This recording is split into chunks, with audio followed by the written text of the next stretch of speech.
Thank you very much for joining us. My name's Katie Taylor from the Agile Business Consortium. I'm Vice Chair there at the moment, and the consortium has been around for over 25 years now and is the professional body for business agility. And we're very pleased to be hosting a whole range of sessions during the month of February as part of the wider Agile20Reflect Festival. And we are also really pleased that Jeroen and Marjolijn have been able to join us today to look at the idea of focus and around governance in the Rabobank. So really looking forward to this presentation. So without further ado, I'm going to pass across to our presenters and let them take it away. Thank you.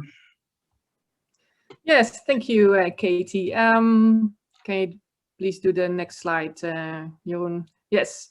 So in brief, a brief introduction of us. I'm Marjolijn Feringa. I used to work at Rabobank, the case we're going to discuss with you, and I have my own business in helping executives in their transformations, agile transformations, but other type of transformations as well. So it's organization development. And Jeroen. Yeah, and I work together with you within the Rabobank, and in this nice period we wrote this book. And besides that, I'm also the chair of the board of the Agile Consortium. And this event is a collaboration with the Agile Business Consortium in the UK and the consortium in the Netherlands, organizing these kind of events and enjoying the co-creation we do in this February month, celebrating the Manifesto birthday, the 20-year anniversary. So that's about me. What we're going to talk about is the subject we wrote the book about, and that's about agile focus in governance. And one of the elements in there is related to the Manifesto. In the book we have an agile executive manifesto, and it's really interesting. We see a lot of manifestos that was started with the Agile Manifesto in 2001. But what is interesting on a manifesto is that it's helping in shifting the mindset.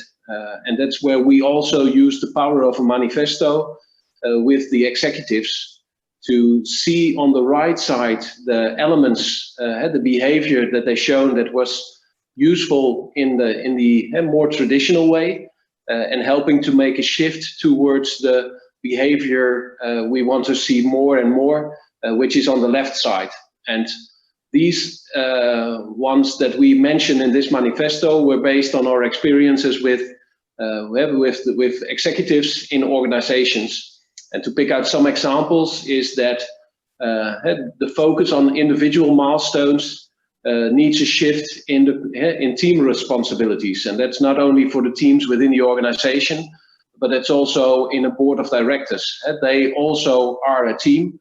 And what you usually see is that they have a set of KPIs and they divide the set within their group. And with that, they create the islands of working towards certain KPIs, which may be contradicting, leading to not team collaboration, but the other way around, which leads to competition between the people within the team.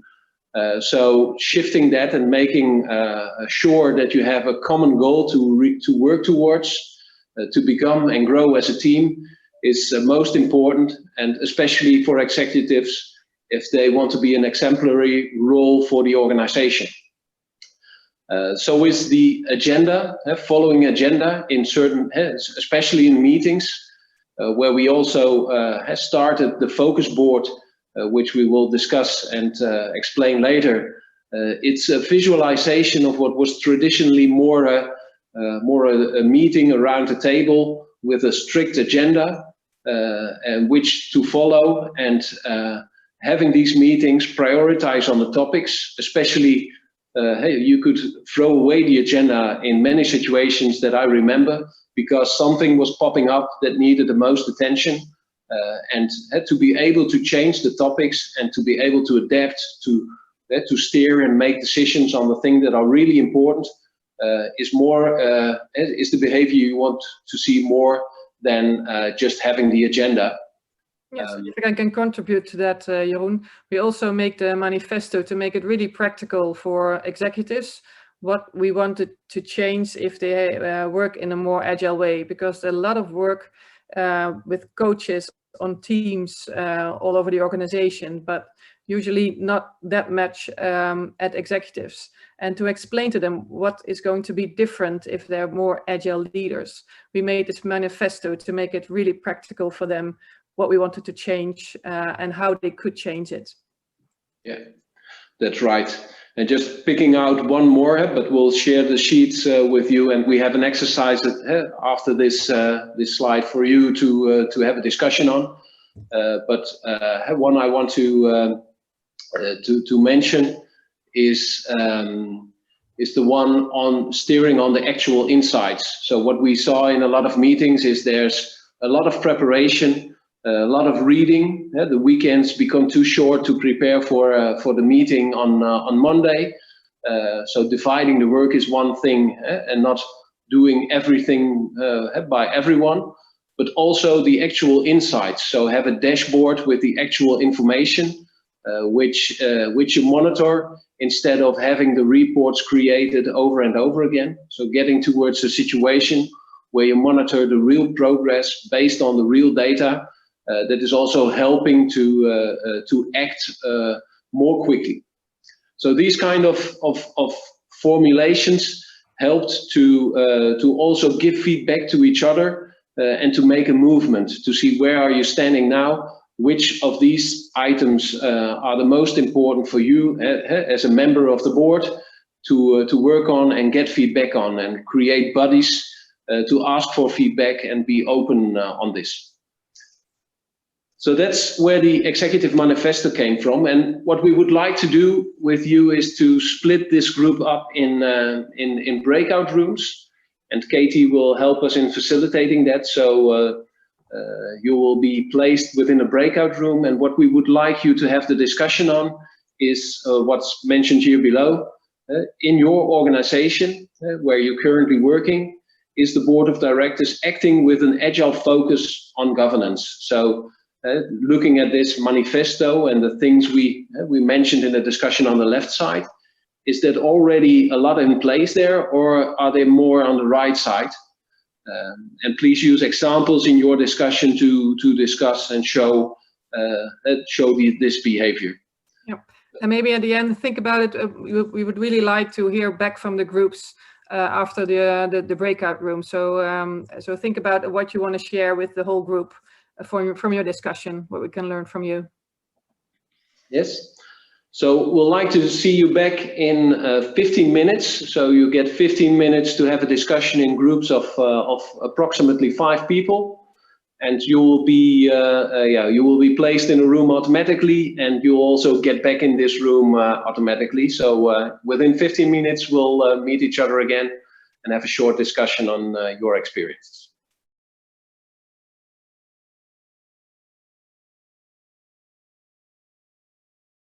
Welcome back, everyone. So someone who'd like to share something from their group with all the others? Don't be shy. Well, I can do that. Adrie, nice. From our breakout room. Yeah. We started with none of us has experience with focus boards in the name focus board.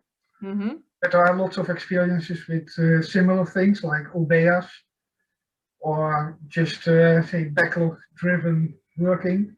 Mm-hmm. What also gives focus when you do that right. And in the OBEA family, there were some additions, like reporting out from underlying initiatives, what helps, and keeping dialogues to the point, and try not to dive into the content. And also making choices. That's where what we were discussing when we had to go back. Yeah, prioritizing, that's what you mean. To that stopping Also stop doing things, and use the KPIs to kind of acknowledge the focus. Yeah, a measurement, I guess. Yeah.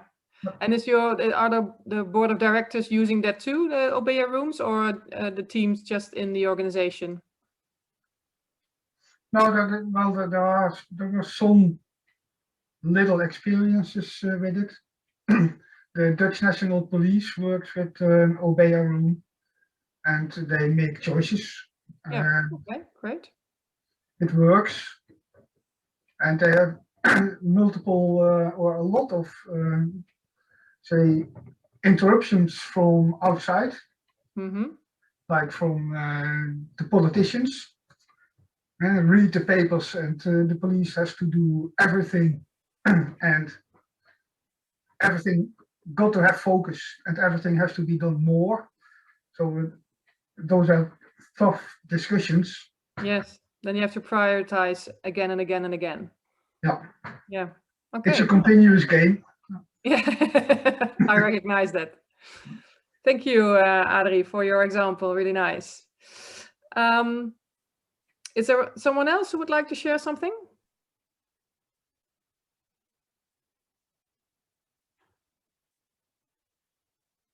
No, at the moment. That's okay. We'll go and explain our focus board then. So, Jeroen, if you would like to go to the next slide. Yes. Because what we see in a lot of companies, all the companies, well, we know and we worked in, are really good in creating the vision. That's really not the problem. So you see here a lot of really big companies, and they created a vision and are very good in marketing that. So if you have the next slide, you can see they do a lot of stuff in marketing that vision and explaining in the whole organization where they want to be, what kind of company they want to be. So you can see they're making movies about it, a lot of marketing. The Sunlight soap case, it's a Dutch pronounce that you start op de zeepkist, you're telling everyone what the vision is going to be. And the picture in the middle is an example from Rabobank. They even put their slogan, "Growing a Better World Together," on the side of their building to show everyone what their vision is and what they want to achieve as a company. But after then, something happens. If they did all this, and this is what happens. I'm going to show it. Then we're all going to see this. So something happens with those really lovely visions and marketing stuff on it, and it in a lot of executives. Then this happens with all those visions and where we're going to go to. And we can do this better. That's what we thought. We can make it more transparent and more in Agile Leadership. So we started explaining, and we're going to run you through the Rabobank case in a minute. And what we talked to them about was Agile Leadership. And we didn't even talk about it, but we showed them as well and how to do this in an Agile Leadership way.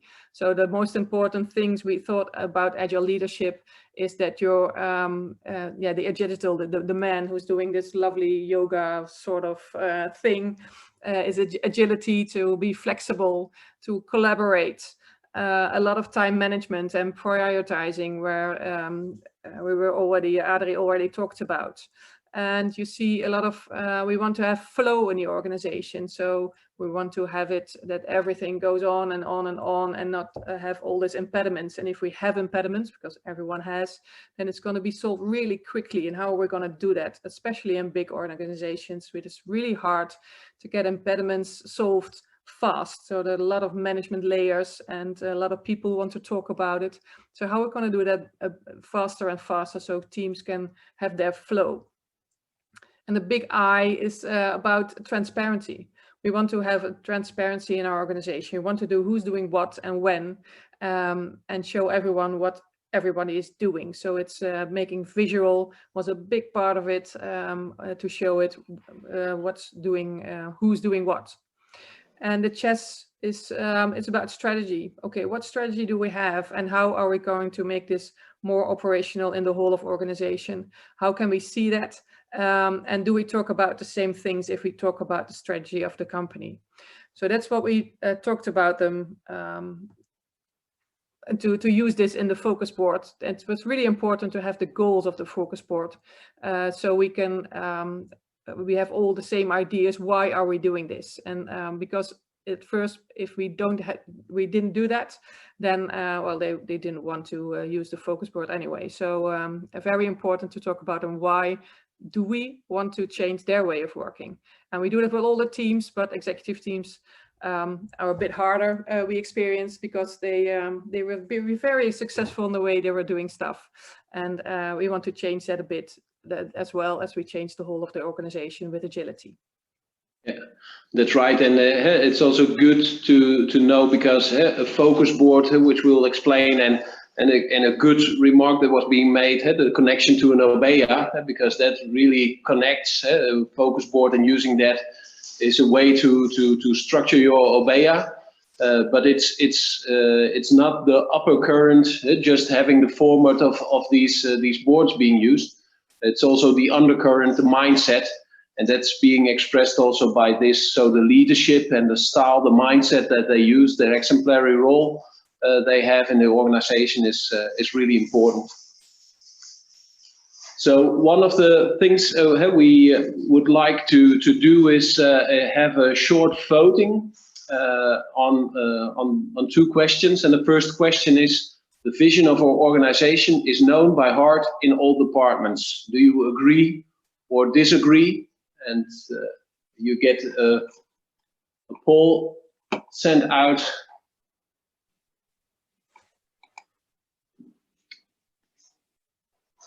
So the poll is out at the moment. We've got currently 60% or 55% disagreeing. 50-50 now. 50-50. Yeah. 50-50. Okay, yeah. So then it's good to see somebody from the camp that says I agree. Can he or she give an example of that, which shows that there's a connection and it's known by heart? Who voted agree and can give an example? I can give an example. I work with Opvion, a mortgage company and daughter of Rabobank. And we all know in our company that our vision is that we want to make sure that people can have a nice home and can stay in their home. Okay. No matter what happens. Okay. And if you go to a department and you ask this, then they know it, they can mention that? Yeah. Okay. Yeah, that's really nice. Yeah. Because as Marjolijn showed, the vision and on a high level, when it's being shared, it doesn't mean that it's already known by everybody. We see a lot of like these spreadsheets in there, a lot of translations and other formulations that it looks like it's all going in separate ways, but it's really nice if you get this result. Yeah, yeah. Maybe some example of somebody who voted I don't agree, with an example on that.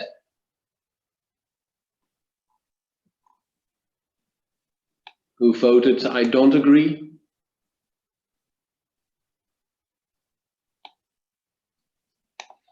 Nobody has an example of that. They're shy people. Maybe go to the next poll. Yeah, we go to the next poll. But as I already mentioned, you see in a lot of organizations that they don't know it by heart. Even if there's a slogan in there, and it's especially in the word by heart. So the second poll is already on sent out. I'll also put it. Yeah, I know how my team contributes to the vision of the organization. So how does my team as a part of the whole vision of the organization?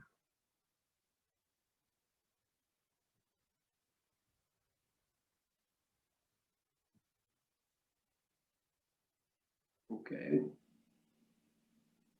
Oh, we're all agreeing on that one.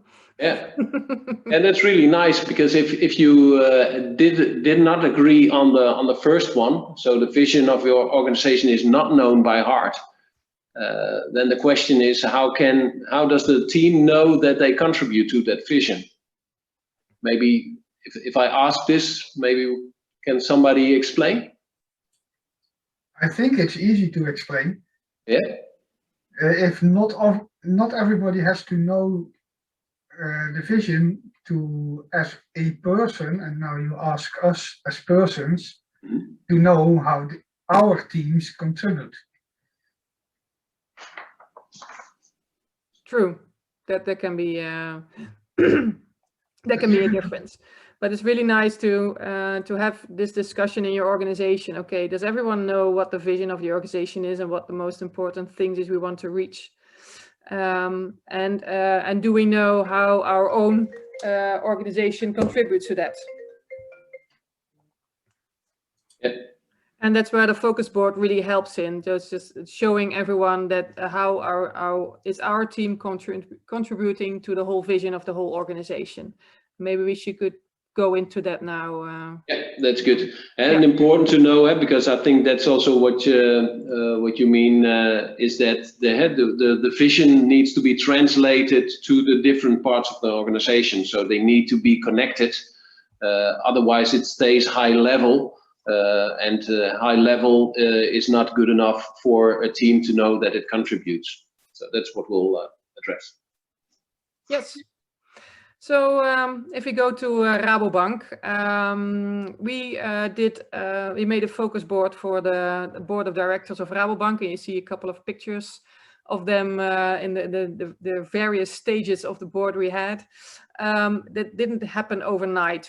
It took about a year from the first idea that we really stood in front of a board. So it wasn't an easy process, but eventually they did. And in the picture on the right on the bottom, you see me standing before the board with the whole board member team around me.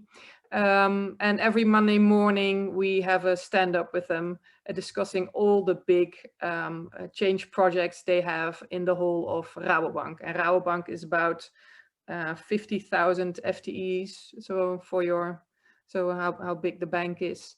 So a lot of important change projects to do. And we did a lot about communicating as well. So the Dutch part on the left is a piece of our intranet to show everyone the board is doing this as well. And that was really helpful for a lot of teams. So, okay, if they're doing it, then yes, we're going to do this as well. So that was really, really helpful. But maybe we should have them say something about it as well. So we have a little film to show you how they experience it. So you don't have to take our word for it. So maybe we can show it now.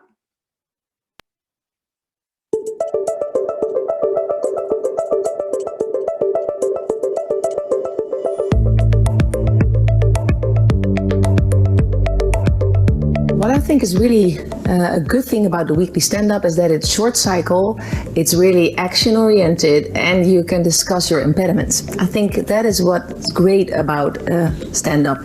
But it is not a quick fix, and it's a learning curve. So the first time you're at the board and you're like, how does this work and how can we really combine this? But I think after a year, we've done this now for a year, it really gets settled in and it's really effective now. The stand-up is the weekly cycle of what we otherwise do in the Compass meeting every quarter. The stand-up is the weekly cycle to reflect on things that matter, operational things largely, things that need attention and where you need to iron out some wrinkles. If there are some more fundamental topics that pop up during the weekly cycle, we put it on the management agenda and we treat it in the normal board meetings. So the stand-up is a very practical way of bringing rhythm to the weekly cycle of management and leading Rabobank. Thanks. Okay, yeah, that was a short movie with participants explaining. And what you already heard, it was a weekly cycle, so they had a stand-up every week on this. And just to give an idea on what is on the board and how we manage that, as already mentioned, Obeya room, just having a room with the information visual. This is a combination of typical elements that you also see in Obeya. So we've got, on the one hand, it's on the left side, the strategy. And that's relating to creating a dashboard, visualizing the progress towards realizing our strategy. In fact, with the focus board, we want to connect the strategy to the operation. And in the board level, there should be the high level elements of strategy. And then defining that in the goals.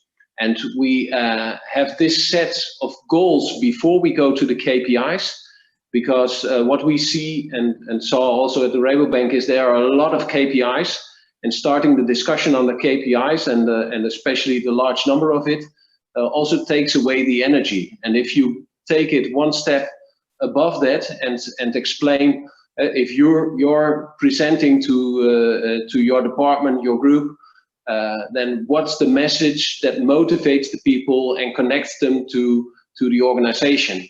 And if you can put it in one sentence, what would that sentence be? To really get together on this common goal that you have and formulate that. And do that not only for where you want to be at the end of the year or in 5 years, but make it smaller. If you know where you want to be in 5 years, then set it for the end of the year and set it for the end of the quarter to get in a quarterly rhythm with your organization. And then define the KPIs that will show your progress on that. But also with that, do that also from the year to the quarter to set the goals and monitor progress. And ideally, we had a situation that there was a dashboard created which was based on the data, so that you had an automated view on the KPIs that you have. That was still in progress, but it was one element, and also one element that helped in here was that you have the finance department in there, and once in a month, so we do that every week, but once in a month have a special attention on the numbers that were delivered on a monthly basis to see if they're going in the right direction or corrective actions would be needed. So this part, the left part of the board, is related to the performance and setting goals. The right side is more about the portfolio, the things to do to get towards those goals. And we have the initiatives and the milestones. And the milestones were placed in the quarter, and within the current quarter we had a detail on month level, and like in an agile way, the further away the larger the bucket where you put the items in, and every quarter you would do a refinement and defining smaller pieces that could fit into a month. So that was over there. And before I go to the next slide, on the right side you see a Scrum Board and a parking lot, and those were used to bring in topics that needed discussion. And the Scrum Board is like in an Obey room, the action board to monitor, define the actions, and also in the meeting start with that, see what's the progress on that. Also used for the impediments on there and for the improvements, which you also saw in the movie. In the quarterly rhythm, we reserved some time to look back and look forward and do a retrospective. But every meeting we did a fist of 5 to have a short check on where can we improve, was this a good session or not. And that's a real quick way, but was really important to get them going into the improvement focus in here. Well, the other thing is that when we did this on the board of directors level, each member of the board had their own management team with managers. So there were different layers in the organization before you got to the departments, and in the case of Rabobank, the tribes with business and IT working together on customer journeys. And most of the time, a tribe lead was part of a management team of one of the board members. So you had like 3 layers getting towards the tribes. And by starting with the level of the board of directors, each of the directors, members of the board, started their own focus board with a little bit more detail that was being discussed at that level. And by having created that board, the quality of the board in the higher level was growing. because preparing with the same structure with your own management team, you get the impediments out of there, you get the most important things. So the subset that needs to be discussed at a higher level is helping to get to the level and the items that are put on that board. And just starting with it and improving, getting into the flow and getting experience is one thing that helped to get this started. And we were able to have this on all levels. But the other advantage of this was that when they went to a meeting within a tribe as a board member, they were able to ask certain questions there and give examples of the way they used it. And that was, as Marjolijn already mentioned, a real important thing in the transformation going to an agile organization. And just some pictures of the different boards we had. The board members before we went to the more central room. This is one of the examples of one of the board members using a digital format in that situation. And they tried that out. This is also one of the departments within IT. So within IT systems, this was one of the departments, which was the team of coaches, which also used the board. So you see, and a really good thing about it, because a lot of management teams sharing their boards on in the departments, but everyone can see what they were doing and what was important, and it helped a lot of employees in knowing what work they were doing and sharing that. Okay, what's my part in the total of the organization? Really helpful. We got that from a lot of people that they find that really helpful in this. Yes. Okay, and what did we learn? Yeah, what did we learn? We learned a lot. And this is what employees gave back to us, and what I think was helpful. And even the executives told us this. That they know which result I contribute to. That was a thing that a lot of employees said. I know how I fit in the bigger picture, because a lot of people didn't really know what was going on a higher level. And with all these boards, that's really helpful. A lot of people said it's working towards results together. It's much more a together thing than it was before, because now you can see what everyone's doing and what's important on the board, and it's very transparent. So a lot more information than they used to have. Another important was it's too easier to get and give help and support, because we really asked every meeting again and again and again, do you need help? Is there someone who can help? Is there an impediment? How can we do this as a team? So asking for help was a lot easier for a lot of people, and a lot of people gave help. So that's really good. And we worked towards a clear goal, because there were still projects or programs who didn't really have a clear goal. And if you set it up like we did with the focus board, you have to have a clear goal, because otherwise the milestone's not going to be good, and it's going to be really transparent that you're not really sure what you're working on. And that can be a phase in a project, but we really want to have clear goals. So that was really helpful to do that. And in our own lessons learned, because we had those as well in the months we were working with this. I think we helped the board of directors over 2 years with this. That is really good to copy and steal good ideas. So I hope you do this. What we learned in our journey here. We looked at a lot of boards with a lot of teams in all layers of the organizations, and took with us what we could use and help them and what we learned. So go on a safari was really helpful. Yeah.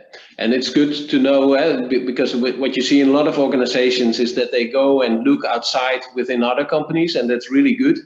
But also looking within your own organization, once you get going, it's really easy to start a safari over there, and you'll be surprised on how much you can learn from that. And it's an easier community to get started and inspire each other.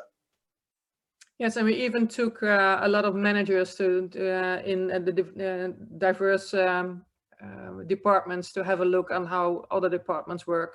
and they learned from that as well. So really helpful. What we also learned is get out of our head, because especially with the board of directors, they're used to having plans who are already done and really good and with high quality, and that's not what we wanted to do. So we would just wanted to start and see what was happening and what was getting the best of us. So we just started doing. So the first boards weren't really as good as the last ones, and we started puzzling with them. Okay, which things do we want to have on this board? Because there were so many topics on the executive board and on their agenda, and we couldn't have them all on this board. So we have to make a choice, and that was really hard. Okay, which ones do we want to discuss every Monday morning and which ones not? So in prioritizing, that was really hard work. So we had to just do it, just try it out. Okay, we're going to choose for these topics, we're going to put them on the board, we're going to do it a month or two, and then see if we missed anything, or are there some pieces on the board we're not going to use anyway, so we can get that off there again. We did that a lot, and so making our own guidance. Okay, what is helpful, what is not helpful, and making our own rules. So what we described in the book is really helpful to get you started, and then make your own rules. I would really recommend that, because it has to be fitted to the team who's working with it. Yeah. And one pitfall here is that as coaches, you become the ones that they do it for you, and you are the one that wants to realize this. That's the last lessons learned, Jeroen, so that's really good. So if yeah. Yes, that's the one. Yeah. Yeah, but it's related to that one, but it's also not everybody needs to get started from the beginning. So what we saw was that also not everybody was really enthusiastic in the beginning, but with the people that were enthusiastic, and to let them share their parts and let them inspire the others, that was really helpful, and just get started with them instead of getting everybody on the same page and then get started. It's really important to get going and start with the people that want to do it. Yes. And the last one is just getting ownership in the team, and that's what all coaches want for all the teams. But in our experience, executives are really used to people doing stuff for them. So this is especially hard in executive teams. They expect you to facilitate and do everything for them, because they have this big agendas and they don't have time for it. But we really worked on having ownership in the team, so it has to be their board, and that was a really hard one. But at the end, they really did. They were discussing the topics that were used to be on the board. They were discussing the things they had to discuss. So that was really hard work to convince them that they had a part in it themselves, and they had put time in it for themselves. But if they did, we really saw that they got a lot more out of it than if they didn't. And Jeroen and I were facilitating it more and more and more. So that was quite a journey, but a really useful one. And we tell it to all the teams, but especially with executive teams, you have to have good discussions with them. How can they take ownership and not just leaning on the coach all the time? Yeah, yeah. What I really liked and is interesting, and maybe you know the coaching framework from Lisa Atkins, and otherwise that's a good one to look at. But in this framework, they have 3 different elements from coaching. That's from the Agile coach, and that's facilitating and coaching, and also training and mentoring. And from these different elements that an Agile coach can do, in a lot of situations, you start facilitating the board and being a facilitator. But once you get started, there are a lot of interventions you can do. And you switch to the coaching part and to the mentoring part and to the training part. So you can broaden your scope, which usually starts with the facilitating. And looking at a transformation in an organization, it's good to be aware of that, and also to plan and to take that into account in your transformation roadmap. So that was really interesting, and it's also related to this last lessons learned. Yep. Our next steps are to get those focus board really interacting with the quarterly business reviews we have, or the PI sessions, you can call it that as well.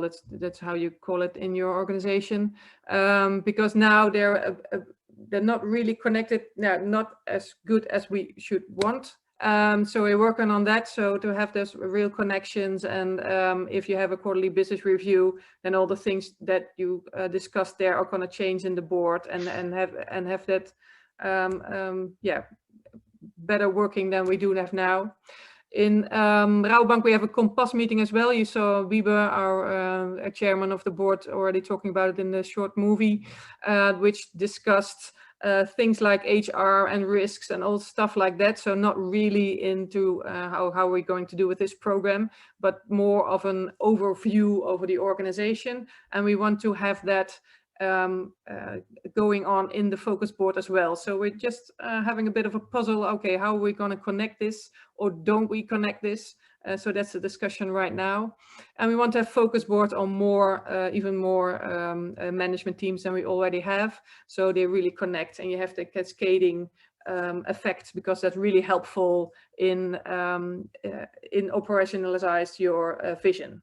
So those are the next steps that we are taking as Rabobank.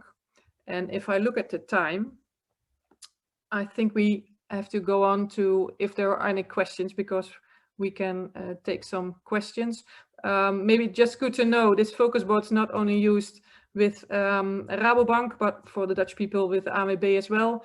And Vodafone Ziggo, it's used in a travel agency, in a housing company, in a lot of different companies. We already did this. So it's working not only in banks, but in a lot of other companies as well, was really helpful. Yes, and interesting, because in these days of COVID, we also make the connection. For example, within Vodafone Ziggo, we are doing these steps together with the implementation of tooling that supports this. So also in that sense, connecting strategy to operation in different ways is one thing, but it's always good to be aware that it's a combination of upper and undercurrent, and not only one of these sides. Yes, I see there's a question. What was the key success factor in prioritizing the items that got to be in the board? Well, we discussed it, and the things that were on the board are especially the things they work on together. So it's not just a program or a project for one board member, but for where they're working together as a team. So that was prioritized to be on the board, and some things that are on fire. That's okay. This is so important. We maybe it's just my thing, but we all want to know how this is going. So those were items that became a part of the board as well. Yeah. Are there any other questions? It's 6 o'clock, so we're in the time. Katie, you're muted, so you can round up. Sorry, there was can we get a link to the book? Yeah, the link is in the invitation. So where you registered, that's where the link is also to the book. Yeah, great. Yes. And Christopher, empowerment across the organization was really part of the process. Yes, absolutely. With cascading the board, that really was empowerment for a lot of teams, and yes, really, really useful. Yeah. Okay.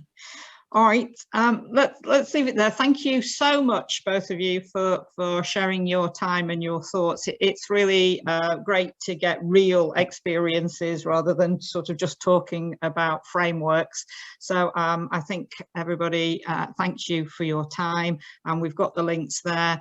This session has been recorded, so it will be made available on both the Agile20Reflect archive, and it will also be made available on the Agile Business Consortium, and I suspect you might make it available on your consortium site. Yeah, Yes. Absolutely. So if give us any question, you can link us on LinkedIn and ask the question after this, so that's not a problem as well. Yeah, so it looks like people want to carry on the conversation, but we will leave it there for the moment. So thank you again so much for your time, and thank you everybody for joining us and for taking part.